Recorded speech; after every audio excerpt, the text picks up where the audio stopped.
ക്രിസ്തുവിന് 2000 വർഷങ്ങൾക്ക് മുമ്പ് ആഥൻസിൽ സോക്രട്ടീസ് എന്ന് പറയുന്ന ഒരു മഹാൻ ഉണ്ടായിരുന്നു. ക്രിസ്തു ജനിക്കുന്നതിന് 2000 വർഷങ്ങൾക്ക് മുമ്പ് ജനിച്ച ആളാണ്. അദ്ദേഹം ലോകത്തോടായിട്ട് വിളിച്ചു പറഞ്ഞു, ലിവിങ് ഈസ് നത്തിങ്. ജീവിതം എന്ന് പറയുന്നത് ഒന്നുമില്ല. ഹമാരാ ജിന്ദഗി കുച്ച് നഹീ ഹൈ. Right living is important. നന്നായി ജീവിക്കുക എന്നുള്ളതാണ് പ്രധാനപ്പെട്ടത്.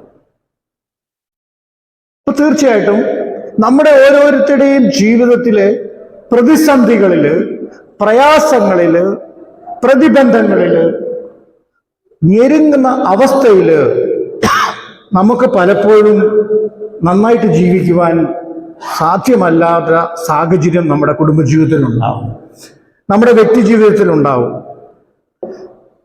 അതായത് വിശുദ്ധ വേദപുസ്തകം അനുസരിച്ച് നീതി, സമാധാനം, പരിശുദ്ധാത്മാവിലുള്ള സഹവാസം എന്നിവയാൽ നിറഞ്ഞുള്ള ഒരു ക്രൈസ്തവ ജീവിതമാണ്, ക്രിസ്തു ജീവിതമാണ് വിശുദ്ധ വേദപുസ്തകം നമ്മളെ പഠിപ്പിക്കുന്നത്.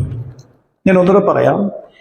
നീതി, സമാധാനം, പരിശുദ്ധാത്മാവിലുള്ള സഹവാസം, ഈ 3 കാര്യം കൊണ്ട് നമ്മുടെ കുടുംബം, കുടുംബാംഗങ്ങൾ, നമ്മളുടെ ചുറ്റുവട്ടത്തുള്ളവർ, നമ്മുടെ ഇടവക, പ്രദേശം നിറഞ്ഞു കഴിയുമ്പോൾ ദൈവരാജ്യം എന്ന് പറയുന്നത് നമ്മുടെ ഭൂമിയിൽ അനുഭവിച്ച്, ജീവിച്ച്, മരിച്ച് സ്വർഗരാജ്യത്തിലേക്കുള്ള ഒരു അടിത്തറയാണ്. ഹല്ലേലൂയ.